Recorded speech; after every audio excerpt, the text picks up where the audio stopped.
Зэрлэг байгаль дээр амьтдын хувьд гоо сайхан гэр чухал вэ. Парадисийн энэхүү эр шувуу эмгчингээ өөртөө татахын тулд далавчаа дэвэн бүжгэлдэг. Хэрвээ би сэтгэл төрүүлж чадахгүй бол тэр намайг сонгохгүй. Бидний хувьд гоо сайхан бол хурдан шалмгай байдал. Битгийнээсээ гуйж байна. Дахиад л. Харин энэ хооронд нэгэн эм тарвага төгс ханиа олохын тулд хадан дээр тансаг үнрээ шингээж байна. Би үргэлж гоё үнэртэй байх ёстой. Бидний хувьд гоо сайхан бол үнэр. Тэр минийх. Үгүй минийх. Минийх. Би тэрнийг түрүүлж үнэрсэн.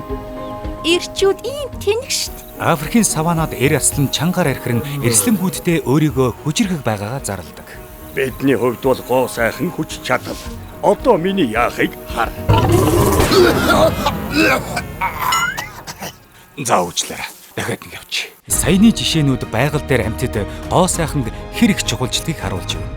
Харин хүмүүс тэд зүгээр л луунгийн шүүс бодог. Би онгоолгох хөө. За. Баярлалаа.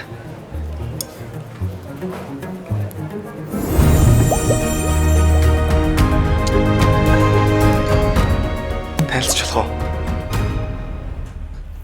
Луунгийн шүүс нэмээд өөртөө идэг тэгэл болоо.